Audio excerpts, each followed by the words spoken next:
Eu me chamo Nevissolino Carvalho, eu sou oncologista pediátrico. Atualmente eu sou o presidente da Sociedade Brasileira de Oncologia Pediátrica e atuo como oncologista pediátrico no Hospital Santa Marcelina Tuca.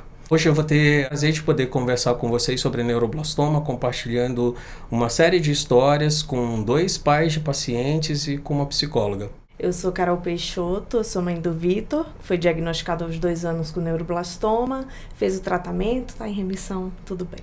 Eu sou o Vinícius, sou pai da Giovana. A Giovana foi diagnosticada em 2020, com 6 anos. Depois de 2 anos de tratamento, em 2022, ela veio a falecer.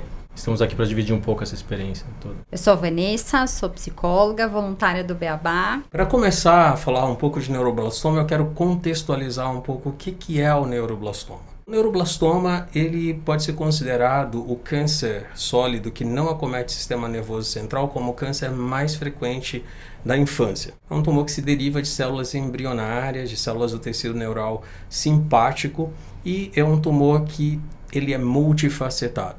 A gente pode falar isso porque dentro dessa designação de neuroblastoma, a gente tem várias subcategorias.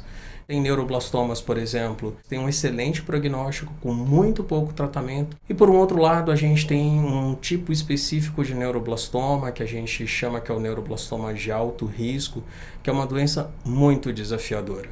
Durante décadas, os oncologistas pediátricos vêm se esforçando para poder desenvolver estratégias de tratamento para que a gente possa garantir as melhores chances de cura para essa doença, que é uma doença de fato que quando ela adquire essa denominação de alto risco, é uma doença que geralmente comete crianças acima de 1 ano e meio de idade, geralmente não está localizado onde ela surgiu, acaba dando origem a células em outros órgãos, né? Quando então o tumor foge do seu local primário, a gente fala que esse tumor adquiriu metástases. O paciente com neuroblastoma de alto risco pode ter metástase para osso, para medula óssea, que são os locais mais frequentes, para o fígado, para a pele. Enfim, é uma doença que tem apresentações clínicas muito variadas. E agora eu queria perguntar para a Carol e para o Vinícius como foi o primeiro momento de vocês verem que alguma coisa estava errada até vocês chegarem de fato à confirmação do diagnóstico. Não foi fácil, foi bastante demorado, durou cerca de 1 mês. A gente começou a perceber falta de apetite, mudança de comportamento na hora de brincar com os amigos, ele se recusava, pedindo muito colo. Teve uma febre muito esporádica, baixa, pele um pouco amarelada, não tinha tumor palpável, a barriga não ficou grande, que em algumas crianças acontece. Daí ele começou a sentir dores e o andar também ficou diferente, ele passou a mancar. Um outro sintoma que ele parou de evacuar, só evacuava quando ia para o hospital. Então a gente passou 1 mês, onde a gente chegou a ouvir, né, é dor do crescimento, e eu falo que é uma dor que só cresce no coração dos pais, por falta de uma investigação mais apurada, por falta de um exame simples como um ultrassom, né, tão pouco invasivo. Com a Giovana foi bem difícil também de chegar ao diagnóstico. A gente passou por isso também, de chamarem de dor do crescimento, né? Mas foi assim, a Giovana, ela era começo de pandemia, né? Então eu fiquei uns meses em casa, fiquei com ela. Tenho mais um filho que é o Lucas, né? Então ela tinha 6 anos, o Lucas tinha 3. A gente ficava em casa. E aí quando eu voltei pro escritório, eu pedi pra uma pessoa passar o dia com ela em casa, né? Que não tinha escola ainda, tudo, e eu ficava no escritório. E aí, durante o dia, chegava a mensagem dela no celular da minha mãe. Ô pai, que hora você vai vir pra casa? Eu falava, Gi, mas o que você tá fazendo? Ah, tô vendo TV, tô no quarto. Eu falava, Gi, mas você não quer andar de bicicleta? Que ela adorava. Então assim, ela começou a não querer fazer essas coisas. Ela ficava o dia esperando eu chegar. E à noite, quando ela ia dormir, eu chegava em casa, conversava um pouco com ela. Quando ela ia dormir, ela começava a dormir e em seguida já chorava. Aí nisso a gente levou 2 vezes no hospital, chegou lá, era pandemia, o cara falou, é muito celular, é postura, é dor do crescimento. E aí receitou anti-inflamatório, alguma coisa assim que aliviava a dor. E aí passava mais um tempo, né? Mas aí realmente eu percebi quando ela pediu depois de mais de 1 mês, assim, ela pediu pra ir pra praia, que ela queria muito, aí a gente foi pra praia. Chegou lá, ela quis descer do apartamento. Aí quando desceu, pisou na areia, ela falou, quero voltar. Aí entrava no elevador, ela agachava, sabe? Eu falei, ela tá cansada. Eu falei, eu preciso descobrir alguma coisa de errada tem com ela. Vou levar ela no médico amanhã mesmo. Aí já era o 3º mês, assim. Aí a gente levou, pediu alguns exames. Os exames não detectaram nada também, que era tipo sangue e raio-x, então não detectou nada. E aí teve um dia que ela teve uma dor muito forte, a gente levou pro hospital. Aí um médico que foi muito atencioso de pronto-socorro, ele começou a olhar todas as vezes que ela tinha ido, aí ele olhou o peso dela que não estava aumentando, a altura que não estava aumentando, e falou, tem alguma coisa errada, vamos pedir uma ressonância. Nisso pediu a ressonância e apontou diversas lesões nelas. Até curioso do diagnóstico é que foi um dia que a gente fez os exames e o hospital ligou. Os exames da sua filha têm algumas alterações, é importante você vir aqui com ela. Eu liguei pra minha esposa e minha esposa, não, isso aí não é nada. Eu falei, não, vem pro hospital comigo. Ela, não, eu falei, Bruna, eu acho que é alguma coisa séria, vamos lá pro hospital. Aí a médica falou, olha, vou mostrar aqui. Aí mostrou as imagens, falou isso aqui e isso. Aí a Bruna perguntou, mas tem cura? Ela falou, olha, ou é isso, que era uma outra doença, ou é neuroblastoma. Ah, tá, mas como que faz? Não, tem tratamento. Mas o que é o tratamento? Ah, é com quimioterapia. Aí que a gente falou, é câncer, sabe? Tipo, aí minha esposa desmaiou, assim, na hora que falou. Esse relato que vocês trazem pra gente, de fato, é o que nós, que somos oncologistas pediátricos, que recebemos essas crianças, escutamos na nossa vida diária. Porque no começo, muitos dos sinais e sintomas do câncer são muito inespecíficos. Ou seja, eles parecem muito com sintomas que vão fazer com que o pediatra lembre muito mais de outras doenças mais comuns da infância. Quando a gente, oncologista, escuta os primeiros relatos de vocês, a gente já tem uma leitura muito clara do que a criança está tendo. Então, acho que essa é uma das primeiras frentes que devem ser muito trabalhadas, né? E aí você tocou no ultrassom, que é realmente um exame muito simples, comum, fácil de ser feito, às vezes em qualquer pronto-socorro, né? De baixo custo, e que a gente sabe que a maior parte dos neuroblastomas eles são abdominais. A região mais comum é naquela glândula que fica em cima do rim, que é a suprarrenal. Um exame que é disponível e muito fácil. E aí você já fala de uma ressonância, né? A ressonância já vai dar muito mais detalhes pra gente. Nesse momento do diagnóstico, parece que na hora que qualquer pessoa recebe um diagnóstico de uma doença como câncer, que vai ter um tratamento, e aí a gente escuta falar a palavra quimioterapia, isso também assusta muito e vem uma tonelada de informações ou não informações, que às vezes é muito difícil no primeiro contato o próprio pediatra falar alguma coisa sobre como será o tratamento, e aquela angústia de esperar até falar com um oncologista. E a gente sabe que isso muda muito, né? O cotidiano de vocês, das relações interfamiliares, de ver o filho de vocês naquela situação. Primeiro que a gente já tem pais e vós e cuidadores super ativados, né? Porque chegar no diagnóstico é difícil. Então, você começa a criar um sistema de alerta em cima daquela criança de que, opa, eu estou vendo coisas e as pessoas não estão vendo coisas. E o nosso amparo social, ele é maravilhoso, mas ele sempre quer acalmar, né? Não é nada, você tá vendo coisa demais, imagina, ele brincou, ele fez coisa. Aí quando vem a palavra câncer, ponto, você pega o mundo conhecido, que a gente acha que tem um falso controle, e você joga fora. Então, muitas vezes a gente percebe que quando os pais vão contar como foi receber o diagnóstico, eles pararam no câncer. O resto que o profissional falou ficou blá, blá, blá, blá, blá, porque não dá para mais nenhuma informação transpor ali. E aí a gente tem um relato de tipo, nossa, eu não tô conseguindo entender o que você tá falando. E aí do outro lado, o resto da equipe, eu já expliquei umas 100 vezes, mas parece que eu não tô conseguindo. E isso nada mais é do que os nossos neurônios brigando para continuar no mapa velho. Ninguém quer um mapa novo, cheio de coisas que eu não sei controlar, que a nossa sociedade coloca um estigma muito grande, de que vem vários pensamentos, na grande maioria super negativos, e super sugestões de assim, né, toma chá disso, faça aquilo, não, você tem que fazer isso, você tem que fazer aquilo. De repente, uma legião de especialistas é percebido em torno dessa família. Então, o choque, essa coisa de, e agora?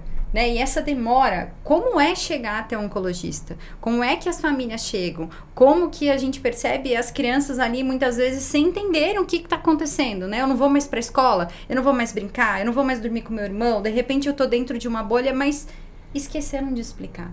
E não é na má fé, é porque os pais, os cuidadores, eles ainda estão começando a entender que mundo é esse.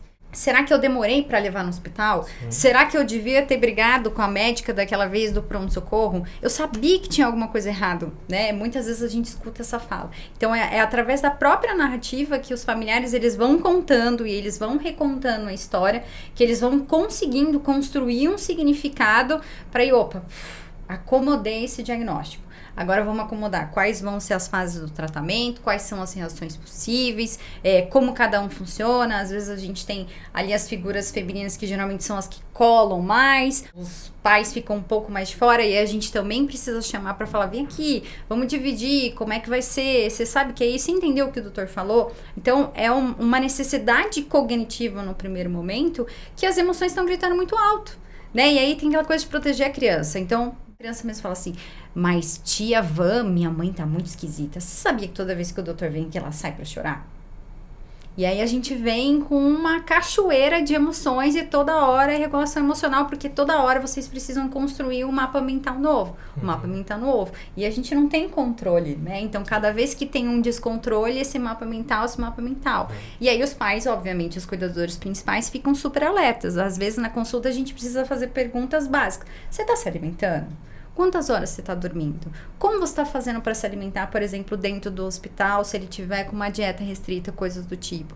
Então, dar espaço para fala, chegar à conclusão de que, opa, estou numa realidade diferente e o que eu posso fazer para existir nesse primeiro momento nessa realidade. E aí essa peregrinação até ter essa confirmação de fato que era um neuroblastoma. Como que foi esse processo? Porque tem essa angústia, né, que a gente vê na fala, de que, poxa, agora eu tenho que correr contra o tempo, né? E parece que cada exame que vocês precisam fazer precisa ser para ontem e vocês estão com essa necessidade, dessa urgência. Como que isso se processou na experiência de vocês? Como foram esses exames iniciais? Porque a gente sabe que às vezes tem exames que são muito invasivos e você vê teu filho também nessa situação. Uma fala que a Vanessa teve, né, assim, realmente, quando fala a palavra câncer, vem um turbilhão. E eu costumo dizer que a gente recebe uma bomba relógio na mão sem conhecer primeiro o manual da bomba e entender que ela pode ser desativada. Pode ser que sim, pode ser que não, mas existe a possibilidade, né? Então, aquele trajeto do guia do Beabá, eu acho que ele é muito esse manual de onde a gente vai passar, qual é o caminho construído para a gente poder desativar essa bomba e não entrar em pânico imediato. Até a gente chegar no diagnóstico, a gente fica muito confuso e a gente recebe o diagnóstico e aí vem um monte de nome novo, um monte de coisa nova, vê o filho passando por todos aqueles procedimentos e você fica se sentindo totalmente perdido naquele mundo, né, porque são muitos exames, né, a gente fez biópsia da suprarrenal, ele fez biópsia da medula, fez a ressonância com contraste, que foi onde a gente verificou que tinha uma fissura óssea, né, em decorrência do câncer, e aí a gente já entra em desespero. A gente fica, mas e agora? O que a gente faz com essa informação? Porque já tem o estigma da sociedade, tem a nossa cabeça completamente desorganizada e você precisa se organizar para poder conseguir passar para uma criança que a vida dela dali para frente vai mudar, né? Então, assim, são muitos conflitos emocionais, são muitas informações a ser processadas. Eu consegui chegar na oncologista depois que a gente fez o ultrassom no mesmo dia. Então, assim, até que foi rápido. A gente chegou e internou para poder andar com o estadiamento, né? Fazer os exames o mais rápido possível. Mas eu sei que não é a realidade de todo mundo e isso gera muita angústia. A espera gera muita angústia, né? Porque a gente sabe que cada segundo é importante. E se para a medicina, para a parte técnica é importante, para a gente que está lidando com o nosso emocional, cada segundo, assim, é uma eternidade. É muito sensível a todas as informações que a gente fica naquele momento. Com a G, assim, a gente fez essa ressonância, já internou, né? E a ressonância, assim, ela não dizia o que era o câncer, né? Dizia, era suspeito o câncer, né? Então ela passou a ser acompanhada tinha um neurologista, um neurocirurgião e tinha uma oncologista. Então ficava os três em cima dela ali e no dia seguinte começou a fazer os exames, né? E aí o que eu sabia era que, tipo, ela tinha que fazer quimioterapia. Então ninguém falou câncer. Falou assim, aí eu falei, câncer. E era no osso, sabe? Porque o dela não começou na suprarrenal, começou na vértebra. Então ela só tinha pela ressonância nos ossos. Aí ela foi fazer biópsia, eu lembro, todo mundo desesperado, aí eu pensava, eu achava tranquilo, que eu falava, ninguém morre de câncer no osso, sabe? Eu pensava assim na época. Então eu ficava preocupado de ser câncer, mas eu falava, é algum câncer no osso. Não sei, a gente não entende nada, né? Então eu achava que não ia acontecer nada. E aí quando falaram neuroblastoma também, se você joga no Google, tipo, é uma doença... Um monte de gente vinha falar assim, não chega a matar, tipo, porque tem vários estadiamentos, né? E a gente não sabia que era da G, então, tipo, 90% sobrevive, mas quando você vai indo para aquele mundinho do neuroblastoma de alto risco, é um outro mundo, sabe? Então eu juntava todas as informações, é um câncer no osso, não vai, então, tipo, a gente vai ficar aqui 3 meses e vai resolver, sabe? E aí foram me indicando um profissional, um oncologista, tipo, não o que tava com ela, sabe? Que todo mundo recomendava esse cara, eu falei, vou lá. Aí consegui marcar uma consulta com ele e foi bem no dia que saiu o resultado da biópsia. Então a gente não mostrou nem para o oncologista do hospital, sabe? A gente foi lá com a Gina nesse outro hospital e levou. Quando eu cheguei lá, eu fui todo esperançoso. Falei, agora tô com o cara assim que vai resolver, né? Aí cheguei, ele olhou para ela, tipo, ela não tinha nenhum sinal de doença, assim, físico, sabe? olhou pra ela, comentou tudo, aí ele foi olhar o exame. Aí quando ele olhou, ele falou assim, olha, você tem um caso extremamente sério, grave, é muito grave o caso dela, você tá com uma ótima profissional, fica tranquilo com quem você tá, tudo, mas o caso dela é muito grave. Vocês vão passar por muita coisa e o que eu vou pedir a vocês no momento, assim, eu tenho muita fé, tudo, então o nome dela pra eu rezar também e o que vocês precisarem eu tô aqui, mas podem ficar tranquilo com o profissional que vocês estão, mas é um caso muito grave. Aí na hora que eu falei, puta, médico pedindo nome, vai rezar, tipo, eu também tenho minha fé, sabe? Eu pensei, putz, complicou, sabe? E aí a gente saiu dali, foi o baque, assim, foi, nossa, o que eu vou passar agora, sabe? Na minha experiência, passa às vezes muito nesse primeiro momento na cabeça dos pais, até ter uma comprovação de que de fato é o neuroblastoma, é o câncer, pode não ser, né? Então, por mais que vocês tenham o raciocínio de que vocês estão enfrentando uma situação que supostamente é um câncer, mas sempre fica aquela esperança, até por conta de um sentimento às vezes de fé mesmo. Esse momento de fato em que o oncologista vai falar com vocês sobre o neuroblastoma e da confirmação do diagnóstico e do quanto os exames que nós fizemos mostra a extensão dessa doença, porque o neuroblastoma de alto risco é uma doença realmente que a gente sabe que é um grande desafio para tratamento. Para contextualizar um pouquinho sobre o tratamento do neuroblastoma, atuo mais ou menos como oncologista faz quase 24 anos. E quando eu comecei a minha residência de oncologia, mesmo entre nós oncologistas, ter um diagnóstico de neuroblastoma era uma situação muito desafiadora. Naquela época, aqui no Brasil, a gente tinha basicamente quimioterapia, cirurgia e radioterapia para tratar essas crianças.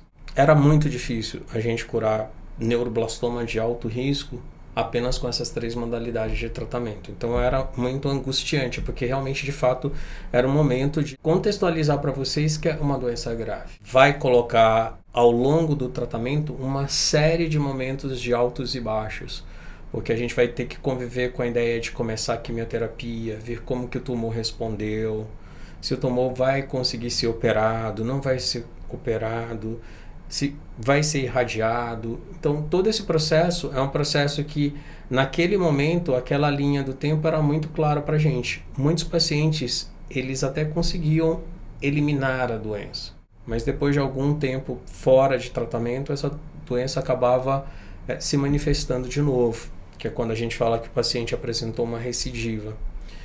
Isso foi mais ou menos em 2000, 2001, mas nessa época nos Estados Unidos a gente já tinha começado a ter um pouquinho mais de esperança. Estou contando essa história só para vocês entenderem que a gente sempre vai ter momentos da história da medicina, da oncologia, que a gente vai ter o próximo passo. E aí, naquele momento, para as famílias de pais com neuroblastomas, que praticamente invariavelmente todos os pacientes com neuroblastoma de alto risco naquela época tinham uma chance de sobrevida muito pequena mesmo. E começaram a aparecer os primeiros resultados com transplante de medula óssea. Então, isso impactou muito a comunidade de oncologia pediátrica no mundo inteiro, porque a gente começou a ver que essa curva de sobrevida, essa chance de cura, ela aumentou bastante. Porque a gente estava saindo do quase zero para cerca de 40%. E isso era uma coisa inimaginável. Então, quem viveu o neuroblastoma até o início dos anos 2000 sabia que essa era uma doença invariavelmente incurável. Você poderia dar um tempo de sobrevida com qualidade para o paciente, mas a gente sabia que em algum momento a gente, infelizmente, poderia perder aquele paciente. E aí o transplante revolucionou esse tratamento. Então, a gente fazia químio para fazer o máximo de redução possível no tumor. Então agora a gente está falando um pouquinho das fases de como a gente trata o neuroblastoma, porque a informação é fundamental. Os pais sempre querem saber qual é a chance de cura. O que a gente tem que tentar proporcionar para os nossos pacientes é a melhor chance de cura, é tentar ofertar o que tem de melhor para a gente poder chegar nessa melhor chance de cura, porque a gente sabe que ainda às vezes não é uma doença que eu vou conseguir curar todos os pacientes, mas eu tenho que ofertar o que tem de melhor para eu atingir a melhor chance de cura. E aí naquela década, os americanos também começaram a estudar um pouquinho mais. Poxa, o que eu posso melhorar mais ainda? Eu aumentei bem a chance de cura, mas eu ainda quero curar mais. E os estudos continuam. O neuroblastoma é uma doença muito estimulante para a gente estudar, para a gente pesquisar, e a cada momento a gente está aprendendo cada vez mais sobre essa doença. É uma doença muito, muito rica do ponto de vista de aprendizado para a medicina. E o quanto a gente conseguiu transformar a história dessa doença. E aí os americanos começaram a estudar ainda na década entre 2000 e 2010 a imunoterapia. Que a gente sabe que nas células do neuroblastoma tem uma proteína, uma glicoproteína que está lá na membrana, que ela pode ser lida por um anticorpo e apresentada para o nosso sistema imunológico e isso ser destruído. E isso, de fato, os estudos mostraram que daqueles 40, a gente podia chegar um pouco além. Né? E isso é uma revolução hoje no tratamento do neuroblastoma. Então, conversar sobre neuroblastoma de alto risco há 20 anos atrás com os pais e conversar hoje é completamente diferente. Porque a gente saiu de uma doença que era absolutamente incurável para uma doença que eu consigo curar bastante pacientes. Mas a história ainda não terminou por aí, porque a gente tem que tentar curar esses 100% dessas crianças. Você está comentando, eu fiz essa pergunta, imagino que você tenha feito em algum momento também. No diagnóstico eu perguntei para a médica assim, qual que é a chance de cura? Ela falou assim, aí ela falou, no final da nossa consulta a gente conversa disso. Aí explicou um pouco a doença, fazer quimioterapia, muita quimioterapia. Aí já vem na cabeça, nunca tive câncer na família, né? Então eu não sabia nem como fazia a quimioterapia, eu falava, não fazia nem ideia de como era o processo. Aí ela vai fazer transfusão de sangue, eu também não sabia como que fazia a transfusão, tipo um monte de informação. Aí foi a consulta, explicou, é muito grato. Aí chegou no final ela falou assim, vamos falar das chances. Ela tem mais chance de ganhar que de perder. Aí ficou isso na minha cabeça, né? Putz, tem mais chance de ganhar que de perder, mas o que é? É mais que 50, sabe? Ficar aqui, eu sou engenheiro, sou muito de número, sabe? Eu queria um número assim, sabe? E era bom ter mais chance de ganhar? Era bom, mas quanto que era bom? Foi bem complexo isso pra gente, sabe? Do que representava, assim, realmente a chance dela de cura ou não. E aí, nesse tempo, eu falei, vou confiar na médica cegamente, sabe? Porque eu gosto de estudar, mas eu falei, olha, essa área eu não entendo, tipo, não tem nada a ver comigo, eu vou fazer só o que ela manda, só o que ela orienta, e eu confiava nela, ela era boa, mas só que você falou assim, o neuroblastoma, para vocês oncologistas, ele é um universo, assim, de informação, de estudo, e aí uma hora eu pus na minha cabeça que eu precisava, quanto mais eu conhecesse o neuroblastoma, mais chance ainda tinha de vencer, sabe? E aí eu fiquei fanático por estudar a doença, comecei a ler tudo que você imaginar de artigo, de tudo, assim, todo estudo, história, e por coincidência tem um amigo meu que em 91 ele teve neuroblastoma, eu não sabia também. E ele ficou em cadeira de roda e tudo mais. E aí um dia eu perguntei pra ele, o que você ficou de cadeira de roda? Ele falou, neuroblastoma. Aí só depois que a minha filha teve a doença, e ele tá vivo, sabe? Então, eu dava esperança, eu falei, cara, vou entender. E aí comecei a ver um monte de estudo americano, Europa, né? Tudo isso. E aí foi aí que também descobri a imunoterapia, sabe? E aí eu comecei a discutir antes da minha filha, tipo, antes de eu saber o que tinha respondido quimioterapia, como tinha sido tudo isso, eu fui discutir com a médica assim, olha, eu tô lendo uns estudos aqui, ela falou, a gente ainda vai chegar lá. Eu falei, não, preciso entender o que a gente vai fazer, porque pelo que eu tô vendo, isso aqui eu não vou conseguir no Brasil, sabe? Então, fiquei incomodando ela e a gente evoluiu para esse ponto também de imunoterapia no tratamento. Mas falando do tratamento em si dela, também no começo, estava na clínica, aí foi fazer quimioterapia. Aí a primeira quimioterapia dela foram 10 dias seguidos, sabe? E a clínica era pequena, tudo abriu sábado, domingo pra fazer, né? Só tinha gente lá no sábado, só tinha gente no domingo, sabe? Aí eu tava conversando com o pai na segunda, ele tava contando da filha dele, ela tinha um outro câncer, tumor de Wilms, acho que é no rim, acho que é isso. Uhum. Aí ele falou, minha filha faz 3 dias, depois de 21 faz de novo, não sei o quê. Aí eu falei, caramba, a minha faz 10. Aí eu falei assim, a minha tá fazendo 10. Ele falou, 10?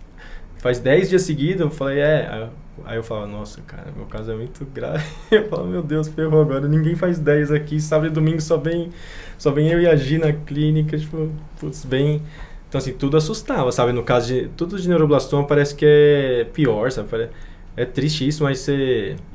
Não sei como falar, mas você deseja até ter outro câncer, sabe? Você fala, puta, eu queria ter um outro câncer, mas eu não queria ter um neuroblastoma. Parece que dá pra piorar o pesadelo, sabe? Você tem um pesadelo e o neuroblastoma é um pesadelo pior ainda. As crianças são incríveis, assim, sabe? Eles, não sei, tipo, eu acho que eles, ou por não entender o que estão passando, ou pela luz que eles têm, eles tiram de letra. Quem sofre muito mais é a gente, sabe? Eles sofrem ali, você conforta, vai indo, e eles vão melhor que a gente.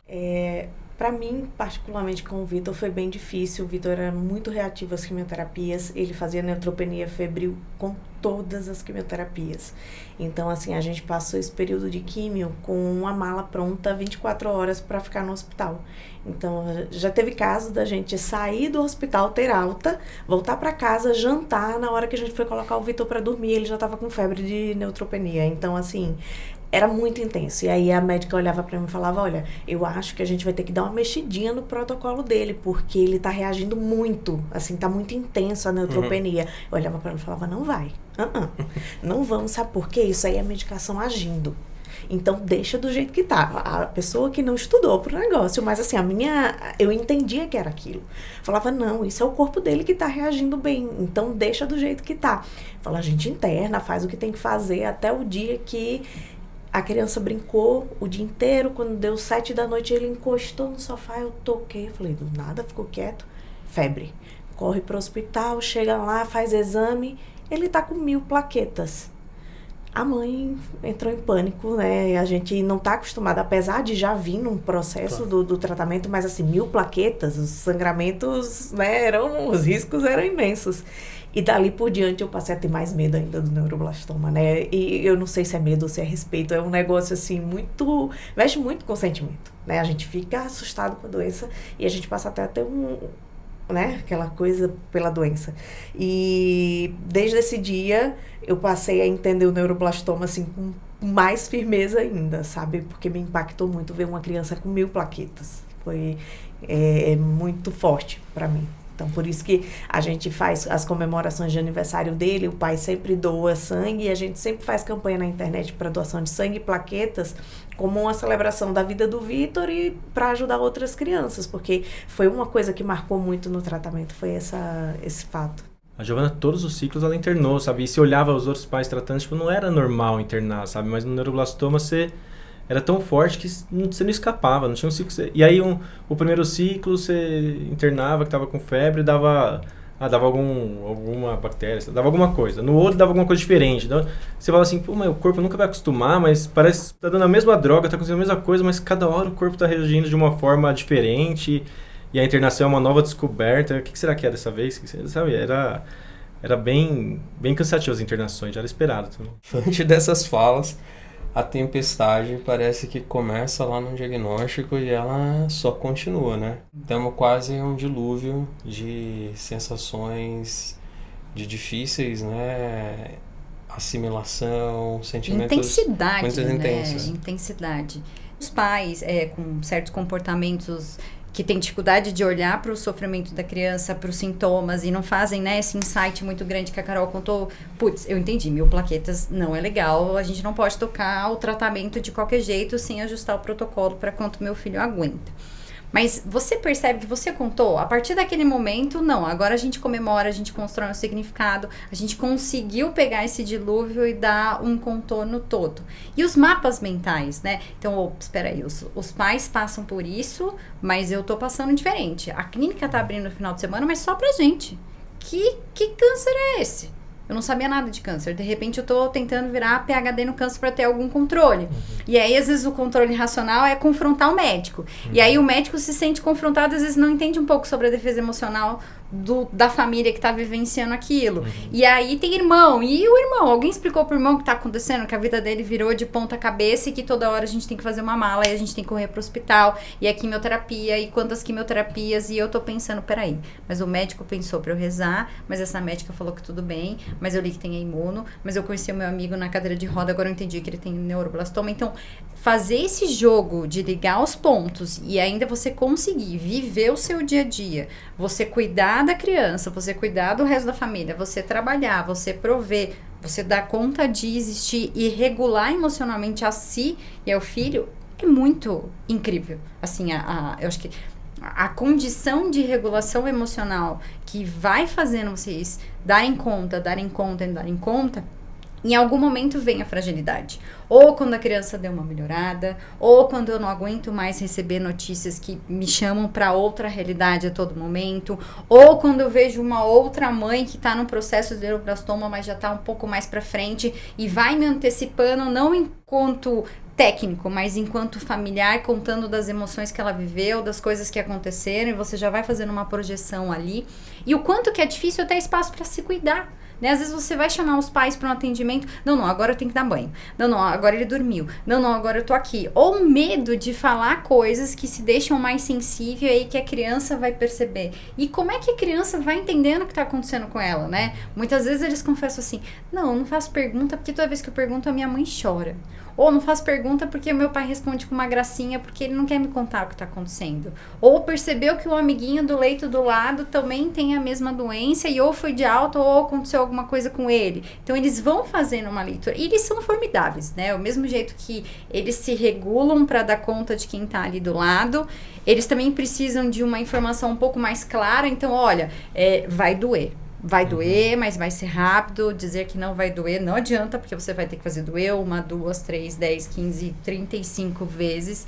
E aí, como é que você estabelece a confiança dizendo que não vai morrer? A gente vai ficar internado? Não, vamos. Aí fica internado. Então, como que a comunicação clara para poder dizer, mesmo na hora de um rompante emocional, a mamãe chorou porque a mamãe tá preocupada, porque a mamãe queria estar também com você na praia, a gente não pode ir. E aí a fase dos nãos, né? Não pode isso, não pode aquilo. Aí não pode ir na piscina, aí não pode ficar no sol. Aí que é aquele alimento específico, e aí não pode. E aí começa o não, e se você não explica minimamente pra criança, ela não vai entender o que tá acontecendo. E aí eu começo a ter as reações dos outros familiares também. Às vezes tentando puxar atenção, ou dos outros filhos tentando competir, ou tentando se regular ao máximo sozinho, porque não, peraí, meu irmão tá doente, eu tenho que dar conta de mim. Eu não posso dar. Então a gente tem uma família numa panela de pressão. Né? O tempo todo tá ali, você puxa um pouquinho, ela se estabiliza, aí vem mais pressão, e você puxa um pouquinho, ela se estabiliza. E garantir o mínimo lugar de cuidado, às vezes são os maiores desafios, porque tanta gente vai falar com essa família, que na hora que o psicólogo, o terapeuta ocupacional chega, às vezes ele já não tem mais escuta, né? Ou o medo de fragilizar é tão grande, não. Volta depois, mano, por favor. Ou, não, só brinca com ela, então. E aí a gente tem ali um universo onde todo mundo vai tentando se equilibrar. Porque essa realidade é uma realidade que envolve muitos fatores, né? Nosso papel enquanto médico é um pouco além de ser apenas médico da criança do ponto de vista físico. Então, o acolhimento que o profissional de saúde tem que ter com essa família vai além. A gente tem que entender vocês, enquanto pais, dentro de um contexto muito maior do que simplesmente pais. Porque muitas vezes algumas intercorrências que acontecem durante o tratamento, e sem dúvida nenhuma, eu acho que a relação médico-paciente é fundamental e que a gente realmente tem que dar informação. A gente sempre falar para vocês sobre cada fase do tratamento, das possibilidades do que a quimioterapia vai poder provocar. Quando você traz na tua fala, Carol, das neutropenias, meu Deus do céu, a gente tem que explicar bem para vocês que isso de fato realmente é uma reação do tratamento, muito mais do que a doença. A gente tem que passar por aquilo. Mas com informação, acho que vocês passam mais tranquilos. Se não tem informação, aí o tio, a vizinha, a mãe de um outro paciente com neuroblastoma, e vale muito a gente falar, isso não vale só para o câncer pediátrico ou só para o neuroblastoma. Pior coisa que a gente tem é se comparar com o vizinho do lado, com o paciente do lado. Quando você traz e fala, poxa, o paciente que estava com a filha com tumor de Wilms falou que 10 sessões de quimioterapia. Então, os tratamentos são diferentes mesmo. E os desfechos, né, de cada um dos pacientes, às vezes pacientes com a mesma patologia, com as mesmas características, podem ser diferentes. O importante é que cada um de vocês possa vivenciar cada uma dessas etapas com a melhor informação possível. Isso, olha, essa quimioterapia pode fazer isso. O risco de eu não operar é esse. O risco de eu fazer radioterapia é esse. Confiar no teu médico. Sim. Sabe? Acho que confiar no médico e confiar que a gente está dando a melhor chance de tratamento é muito importante. E se vocês estão incomodados com isso, vocês têm o direito do mundo de ir procurar uma segunda opinião. Que isso também é super válido. Sim. A gente sabe que às vezes é difícil, né? Porque muitos pacientes estão no SUS e não tem a possibilidade de uma segunda opinião, às vezes, né? Ou a família quer, mas não tem um recurso financeiro para isso. Mas o importante é que vocês têm que estar tranquilos com vocês e tranquilos com a equipe médica, porque eu acho que essa relação diminui todas essas tempestades de emoções e de sentimentos que vocês podem vivenciar durante o tratamento e vai conduzir, eu acho que sempre para melhor experiência, né? Porque a gente só tem um objetivo, nós profissionais de saúde e vocês. O foco do nosso tratamento é o paciente. Existe a parte da capacidade técnica, né? Um dos pontos que eu coloquei para a equipe que acompanhou meu filho foi, nesse momento, que foi no início do tratamento, eu não tenho capacidade para absorver nada em relação à parte técnica do tratamento, entender. Eu só quero que vocês me digam o que eu preciso fazer para ajudar, igual o Vinícius falou, o que a gente precisa fazer. Só que aí, quando a gente fala, assim, da comunidade de famílias que se apoiam, a gente fala, às vezes, de diferenças de regiões, que um tratamento que tem no Sudeste, que tem no Sul, não tem no Nordeste, não tem no Norte, que muitos médicos, né, pela distância, por N fatores, eles ainda não têm toda uma atualização, né, em relação ao neuroblastoma. Então, essa troca não é no sentido de um confronto aos médicos, é de um conforto de ouvir quem está passando pela mesma situação, que está entendendo. E uma coisa que sempre que eu converso com alguma família que está passando pelo neuroblastoma, eu gosto de falar, é que tudo pode ser, mas que as pessoas são diferentes, que podem ter o mesmo diagnóstico, porém, elas podem se comportar de maneiras diferentes mediante ao tratamento. Era o caso do Vitor. As outras crianças estavam indo no protocolo sem neutropenia febril. Ele ia com neutropenia febril em todos os ciclos, né? Então, eu gosto de falar, olha, pode acontecer, pode ser. Né, tinha uma quimioterapia em específico que normalmente dava dores ósseas em crianças maiores. Ele teve dor ao ponto de ter que internar para fazer um controle de dor. Então, assim, tudo pode. Mas quando a gente está na comunidade de pais, a gente se sente mais confortável porque é mais desarmado. Nem todo médico é humano, infelizmente. Tem o médico que vai com humanização, claro, e tem o médico que vai só com a parte técnica e pronto. Né? E isso não sacia a nossa necessidade. Então, é o mesmo que a gente chegar num lugar onde as pessoas estão se comunicando por rádio, por várias siglas.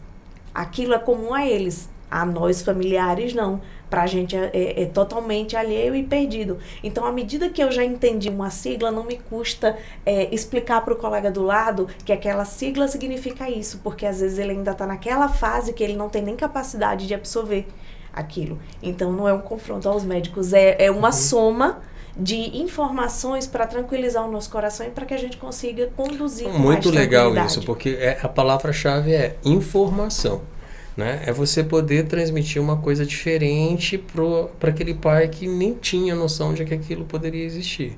Eu acho de fundamental importância que nós médicos possamos explicar para vocês cada etapa do tratamento. Sim, né? Com todas as traduções possíveis. Eu acho que a gente tem que trazer vocês para o tratamento, porque vocês são peça fundamental para o tratamento. Né? Óbvio que tem momentos em que a gente tem que tomar decisões, às vezes podem até não ser um consenso ainda na medicina, mas a gente tem que tomar um caminho. E nesse momento, quanto mais informações, as experiências que vocês tiveram durante todo o tratamento é muito importante para vocês estarem dentro da decisão terapêutica, né? Do quanto a gente está mostrando para vocês o que precisa ser feito, ou até onde a gente chegou e o que a gente pode oferecer a mais. Durante o tratamento da Gi, com 3 meses de tratamento, a médica ela se aposentou, que tratava a Gi, sabe? E foi um momento muito difícil pra gente, porque a gente confiava bastante nela, a gente gostava dela. E de repente ela ia se aposentar e ia para um outro médico que a gente não conhecia, sabe? Quando minha esposa ficou sabendo que ela ia se aposentar, ela só chorava.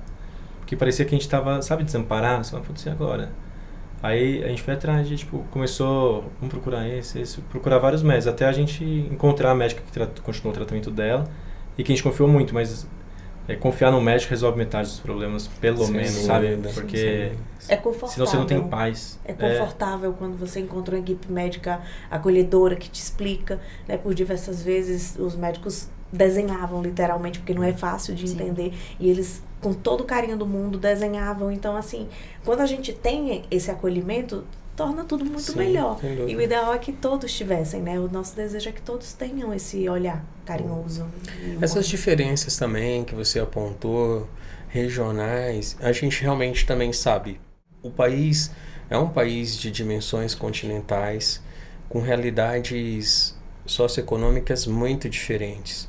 Então, a gente sempre tenta deixar claro que a gente gostaria muito de que essas crianças com neuroblastoma de alto risco tenham essa melhor chance de cura dentro de serviços com experiência no tratamento do neuroblastoma, né? Grandes centros acabam se localizando na região sul-sudeste, embora hoje eu possa te falar, até como presidente da sociedade, que a gente tem, assim, profissionais de altíssima qualidade técnica em muitas outras regiões do Brasil, em todas as regiões do Brasil, e a gente realmente tenta fazer um esforço em conjunto, né, com toda a sociedade e também chegar ao poder público, porque a gente sabe que a maior parte dos pacientes com câncer são tratados no Sistema Único de Saúde.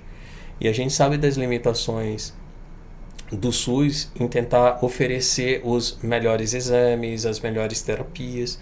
Então a gente está numa constante construção de diálogo, tanto com os nossos colegas, para atualizá-los em relação aos avanços do neuroblastoma e de outras neoplasias, né, outros cânceres que acometem as crianças, como a gente também tem trabalhado para que a gente possa transformar esses avanços que a medicina vai incorporando ao longo do tempo, de uma forma que isso possa chegar a todo mundo que precise. Com a incorporação dessas terapias que a gente sabe que efetivamente vão propiciar a chance maior de cura para essas crianças, a gente quer que isso seja, indiscutivelmente, seja ofertado para toda criança que tenha neuroblastoma de alto risco e que tenha indicação para receber o medicamento.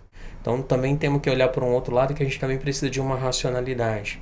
Porque, às vezes, você tem uma medicação, mas você também tem que fazer o bom uso dessa medicação, de forma racional, para que isso seja também autossustentável do ponto de vista econômico. Mas existem muitos fóruns que a gente discute tudo isso, leva para as autoridades competentes e é assim que caminha a incorporação dessas novas tecnologias. Eu acho que nesse momento, no Brasil, a gente está vivendo um momento muito importante. As imunoterapias estão aqui disponíveis no Brasil, elas estão chegando, mas a gente quer transformar essa possibilidade de incorporação da imunoterapia para que ela seja uma realidade para qualquer criança com neuroblastoma de alto risco que tenha uma indicação precisa para isso. E vocês, como pais e sociedade organizada, têm um papel muito importante nesse processo, sem dúvida nenhuma. A gente está chegando no final, né, da nossa conversa. Eu queria que vocês deixassem uma mensagem final. Enquanto houver 1% de chance, será sempre o nosso 100%.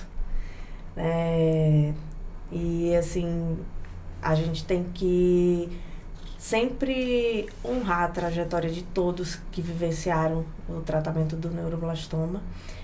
Para mim é uma missão de vida pessoal honrar o meu filho, que está aqui, a Gigi, tantos outros, né? E entender que vencedor é quem vence a dor, né? Então, que sejam os que estão aqui com a gente, os que não estão mais aqui com a gente, todos eles venceram. Tem tanta coisa para falar, mas é difícil resumir, sabe? Mas eu falo que a experiência que eu tive com a minha filha, de tudo, sabe? Do diagnóstico, de viver o tratamento, da perda dela, foi a maior escola da minha vida, sabe? Na minha área eu estudei pra caramba, eu já trabalhei bastante, mas eu falo assim, o que eu aprendi em 2 anos do lado dela, não ensino em lugar nenhum, sabe? Então assim, ela mudou minha vida, ela mudou a vida da minha família, ela mudou a gente para muito melhor como ser humano, sabe? O quanto a gente foi feliz ali naquela trajetória, sabe? Por mais dolorosa que era, a gente foi muito feliz. Então, assim, putz, a gente tem que buscar durante o tratamento, sabe? Vai ser difícil tudo, mas buscar isso, sabe? Buscar ser leve, buscar ser feliz, acreditar, buscar pessoas que você confia, sabe? Eu tenho uma admiração gigante por essas pessoas que trabalham, assim, enfermeiro, técnico, os médicos, então, assim, foi a coisa mais importante que aconteceu na minha vida, foi passar por isso, e não foi a coisa mais triste que aconteceu na minha vida. Minha filha viveu por 8 anos, nos 6 primeiros ela tinha 100% de saúde, a gente fez um monte de viagem, curtiu, a gente não sei o que, mas eu acho que as melhores lembranças, é duro falar isso, mas foram durante esses 2 anos que foi intenso, real, sabe? Faz muita falta ter ela pra cuidar. Tipo, antes eu pensava, nossa, que peso que é ter uma pessoa que você tem que estar... Não. Queria estar até hoje cuidando dela ali, mas o destino não foi assim e foi bonito de viver tudo aquilo que a gente viveu. Acho que a fala dele foi quase uma introdução para mim, né? Vivam, não apenas sobrevivam, né? Vivam a quimioterapia, vivam as brincadeiras, os meus balões de luva, os meus adesivos, os meus stop e tudo mais. Vivam e se permitam, né? Pais, famílias não são máquinas. Então, se vocês permitirem um tiquinho serem cuidados, vocês vão estar mais fortalecida para os pequenos, e os pequenos com certeza vão devolver mais fortalecimento ainda, e façam memórias o tempo todo. Né? A gente consegue celebrar todas as internações, por mais barras que elas sejam, dá para contar uma história, ter uma piada, fazer um livro, construir material para o Beabá. Então vivam.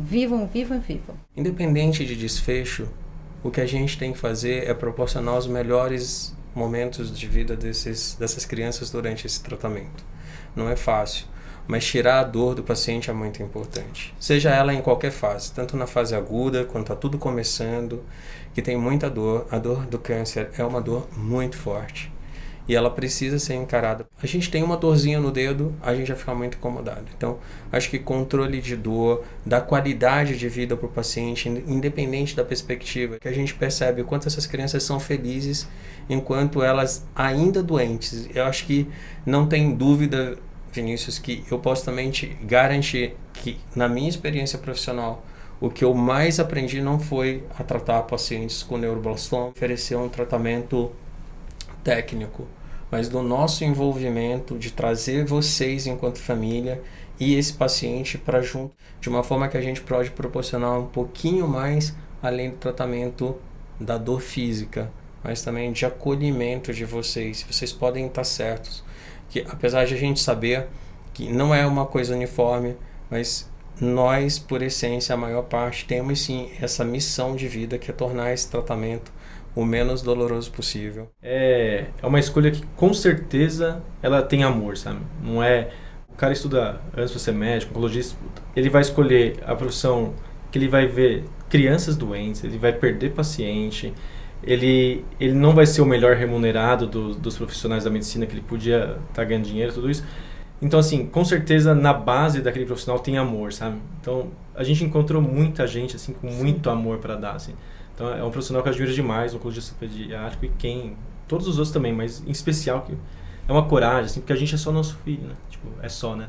Mas eles, assim, aí sai do nosso filho, vai pro outro filho, são crianças todo dia, assim, e normalmente essa pessoa também, uma hora tem uma família, uma hora tem um filho, tem um sobrinho, ó. Eu não sei de onde vocês tiram força pra ver. Então, parabéns aí pela profissão sua, também pra você que trabalha com isso, pro enfermeiro, profissionais que torcem com você, sabe? Não é só um exame, se ele torce para aquele exame ser bom, ele tá sempre na torcida ali, porque não tem como, é encantador, né? Deixa eu só falar uma coisa. A partir do momento em que vocês entram para começar um tratamento com a gente, ou ela vai ganhar uma segunda mãe ou um segundo pai, porque vínculo, né? É inquestionável isso. É uma relação muito intensa. Né, quando você passa a fazer o tratamento oncológico, você vai seguindo ali com aquela equipe, é tudo muito intenso. A gente vê mais os médicos e enfermeiros do que a gente vê na nossa própria família. E o encorajamento para voltar para a vida, né? Não, agora pode ir, vai, volta. Sem dúvida. Eu acho que é o único médico que entra na família mesmo, sabe? Você não é só criança, tem que cuidar da família. Ser médico de família. Não, é impressionante mesmo. Bem, gente, eu quero agradecer a todos. Acho que foi super interessante a nossa conversa.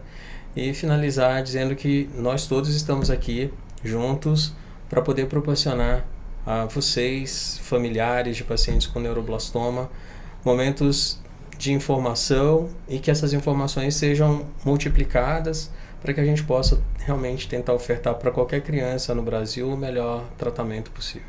Obrigado.